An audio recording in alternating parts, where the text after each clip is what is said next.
My life wasn't always a roller coaster. There was a time when everything seemed perfectly aligned, like stars in a clear night sky. That was until the storm hit, and boy, did it hit hard. Let me take you back to where it all started. My name's Ava, just a regular gal who landed a job at a prestigious family-owned company. That's where I met Jack, my future storm, though back then, he was just a handsome guy with a killer smile working the same grind as me. Hey, Ava, right? I've seen you around. Jack Harrison. He introduced himself one day at the office, extending a hand that felt like it was molded just for mine.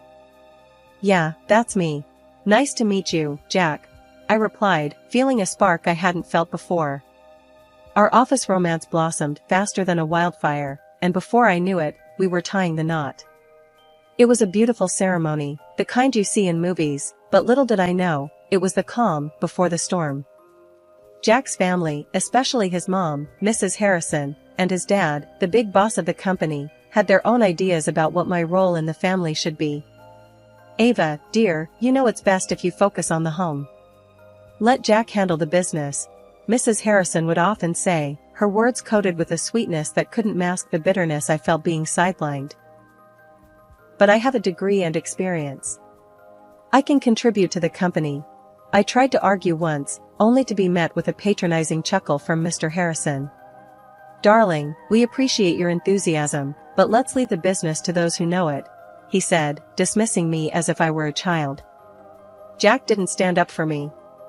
Instead, he echoed his family's sentiments. Babe, it's for the best. You'll see.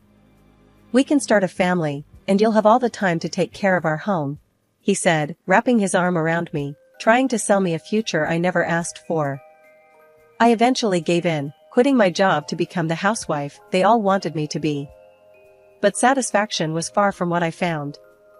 Each day felt like I was losing a piece of myself, my identity drowned out by the endless cycle of household chores and Jack's increasing demands.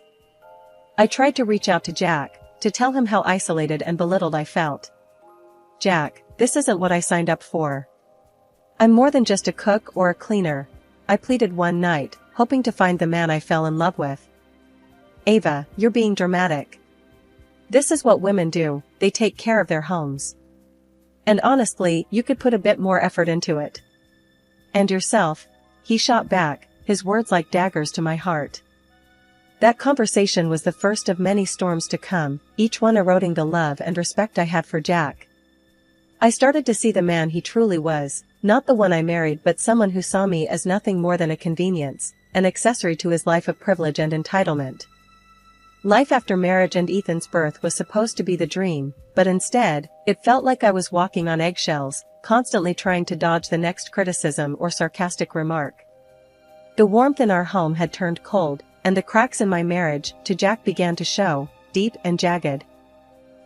One evening, as I set the dinner table, hoping to bring some semblance of normalcy back into our home, Jack walked in, his face twisted in displeasure the moment he saw the spread. "What's this?" he asked, poking at the food with a fork as if it might bite back. "It's your favorite, lasagna."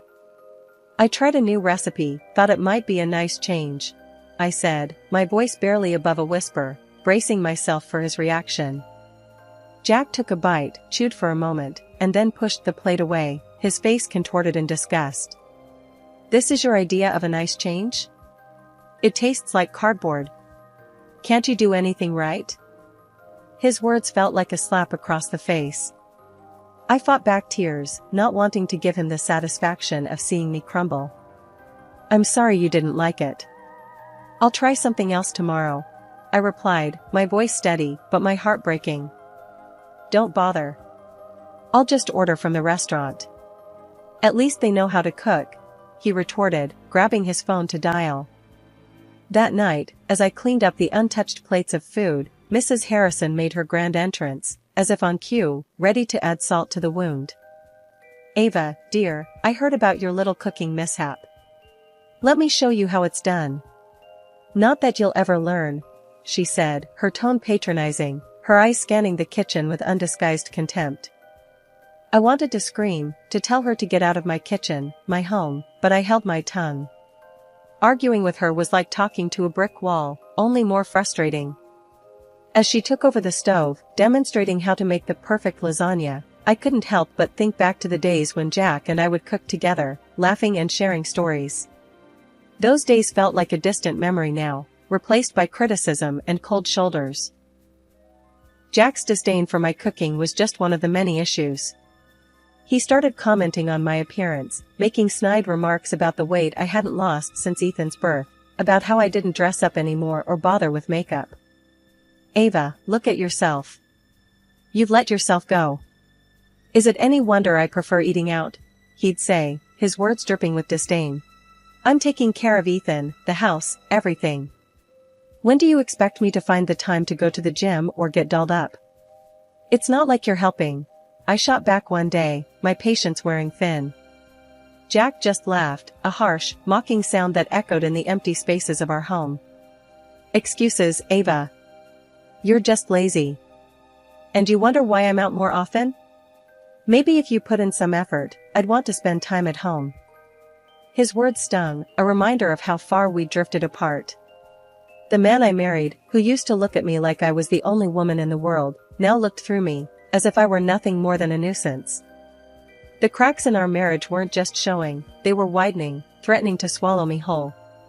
I felt trapped, caught in a cycle of trying to please a man who no longer saw my worth, and battling a mother-in-law who relished in my failures. Life as a full-time housewife was a tough gig, more so when your input was constantly belittled. I remember this one evening vividly, a turning point of sorts. It was during one of those rare moments I thought I could bridge my old life with my new one. We were sitting around the dinner table, the Harrison men, discussing the company's latest venture. I saw an opening, a chance to remind them, and maybe myself, that I wasn't just background noise. "You know, if you tweaked your marketing strategy to target a younger demographic, you could increase your market share significantly," I chimed in, my voice steady, but my heart racing. Jack and his dad, mid-bite, exchanged looks that screamed, "Is she for real?" Mr. Harrison, after a dramatic pause, let out a laugh that echoed off the walls. "Ava, sweetheart, stick to what you know. This is business, not some home project." "Yeah, babe. Let the men handle the big stuff," Jack added, his tone laced with a condescension that made my blood boil. I pushed back, feeling my old fire flickering. "Actually, I have a degree in finance. Remember? I might know a thing or two that could help." But Jack waved me off. "Finance, schminance. It's cute you want to help, but let's not pretend you're a player in this game." The conversation moved on, but I sat there, stewing in a mix of anger and humiliation. It was clear I was no longer seen as an equal, if I ever was. Later that night, I called my dad, needing to vent to someone who saw me as more than just a sideline spouse. "Dad, I'm so tired of being dismissed. I tried to offer advice tonight, and Jack and his dad laughed in my face," I said, the frustration evident in my voice. "Sweetheart, I've told you about them. They're all high and mighty because of that company. But you're smart, and you're strong. You don't need their validation." My dad's voice was calm, but I could hear the anger simmering beneath. He then dropped a bombshell. "You know what? Let's give them a taste of their own medicine. I've got some money saved up from my investments. How about we buy a significant stake in their precious company?" I laughed, the idea sounding absurd and thrilling all at once. "Dad, you're joking, right? We can't just buy into the company." "Why not? It's public, isn't it? Let's shake things up a bit. Show them you're not just some trophy wife," he said, the mischief in his voice infectious. The idea was tempting, a way to reclaim some of the respect I'd lost, not just from them, but from myself. But it also felt like stepping into a battlefield I wasn't sure I was ready for. "I'll think about it, Dad. It's a lot," I said, the weight of the decision heavy on my shoulders. The day everything changed wasn't marked by any particular event. It was just a regular morning, but for me, it was the beginning of the end, and a new beginning. I had been feeling off for weeks, tired beyond the usual exhaustion that came with managing a home and taking care of Ethan, our son. Jack noticed too, but his concern felt more obligatory than genuine. "Ava, you look like hell. What's wrong with you?" he asked one morning, his tone more annoyed than concerned. "I don't know, Jack. I'm just tired. Really tired," I replied, trying to muster a smile, but even that felt like too much effort. "Maybe you should see a doctor." "I can't have you being lazy around the house," he said, his words cutting deeper than he probably intended. So, I went to the doctor, expecting to be told I needed more vitamins or rest. But what I got instead was a diagnosis that turned my world upside down: breast cancer. I remember sitting there, in that sterile office, feeling like I was outside my body, watching as the doctor's mouth moved, words coming out that didn't make sense. "Cancer? Me?" When I told Jack, his reaction was far from what I'd hoped for. "Cancer? Are you serious? How did this happen?" he said, more in anger than worry. "How does this happen to anyone, Jack?" "I don't know. But I need treatment." "Surgery, maybe more," I said, the weight of my own words sinking in. "And what about Ethan? And the house? Who's going to take care of everything?" he asked, his priorities laying bare the gap between us. I felt a loneliness then that was unlike anything I'd ever experienced. This was my partner, the man I'd chosen to build a life with, and in my moment of greatest need, he was worried about who would take care of the house. The following weeks were a blur of appointments and treatments. I grew weaker, physically and emotionally, and Jack grew distant. The few times I tried to talk to him about my fears, my hopes, he brushed me off. And then a terrible thing happened.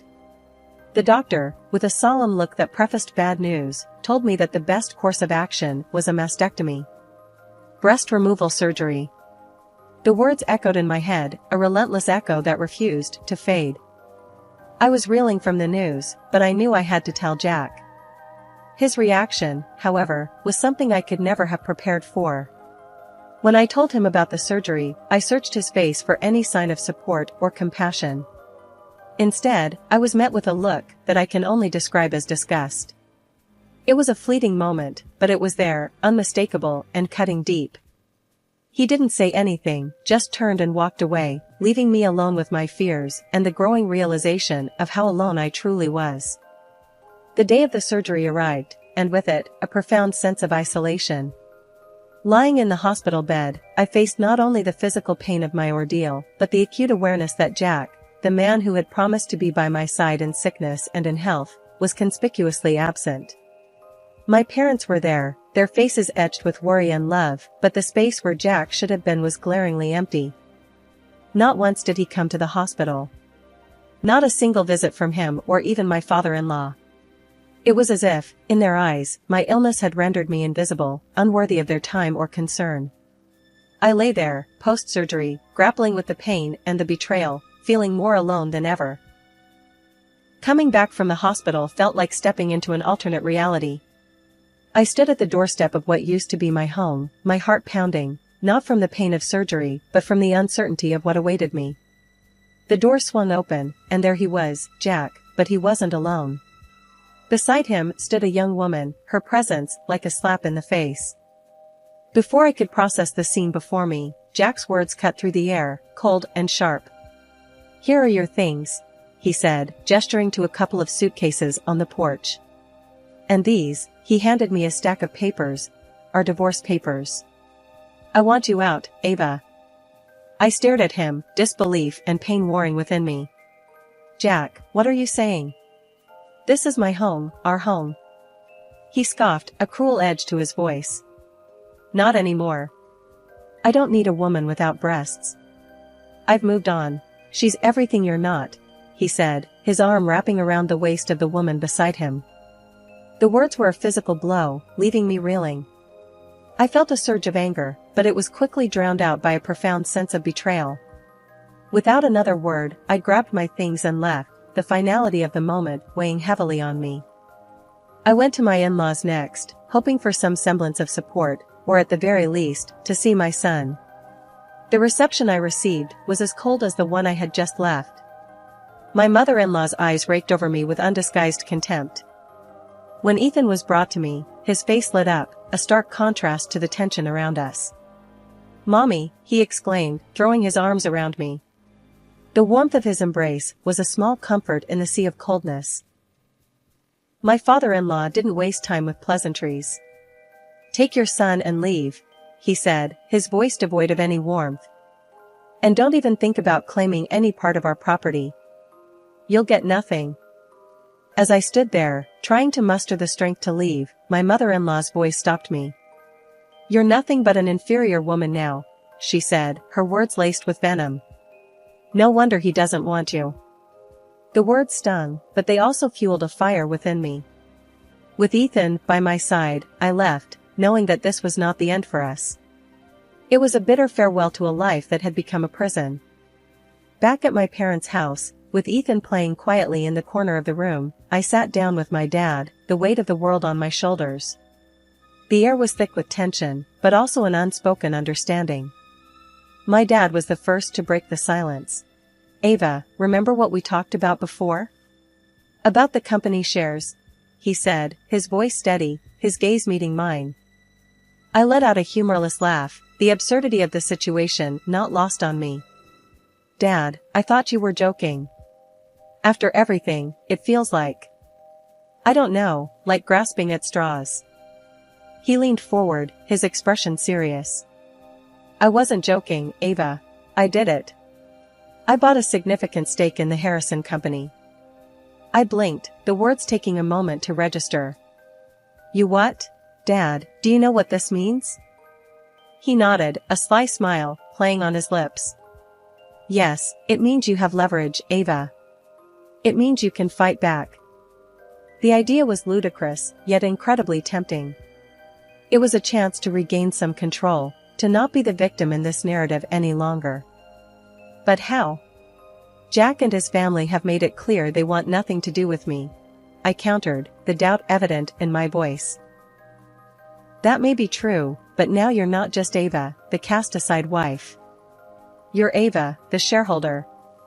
You have a say in how things are run, maybe even get a seat on the board," he said, the possibility hanging in the air like a promise. The conversation shifted then, to logistics, to legalities, to strategies. For the first time in a long time, I felt a spark of hope, a flicker of excitement at the prospect of turning the tables. "But what about Ethan? And Mom?" I asked, my resolve firming, but my concern for my family paramount.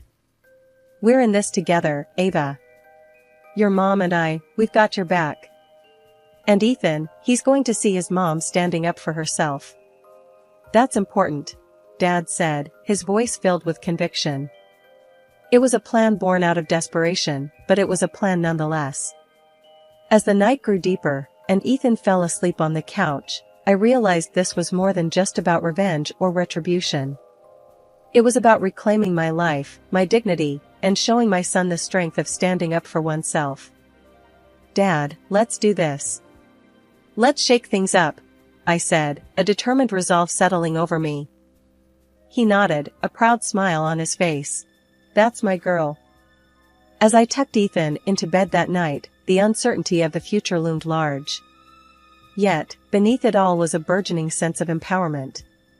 For the first time in a long while, I looked forward to what the next day would bring, ready to face the challenges head-on. This unexpected twist was not just a lifeline, it was a call to arms. And I was ready to answer it. Walking into the annual meeting, I felt like I was stepping into a lion's den. There they were, Jack and his dad, looking all confident and in charge. Their faces dropped when they saw me, though. "What are you doing here, Ava?" Jack asked, his voice dripping with disbelief. I didn't miss a beat. Pulling out the documents, I laid them on the table with a thud. "I own 90% of the company now. That means I'm not just here to sit pretty, I'm here to call the shots." You could have heard a pin drop. Jack and his dad exchanged looks, their faces going from confused to downright angry. "This is ridiculous.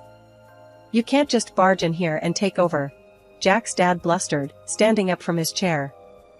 I shot him a look, my patience wearing thin. "Sit down, or I'll have security help you do it. This is happening, whether you like it or not." I then laid out my plan, clear and straightforward. We're going to shift the company's direction. I have a plan that will double our profits. It's time for a change, and I'm leading it. The room was silent as I spoke, everyone processing the bomb I'd just dropped.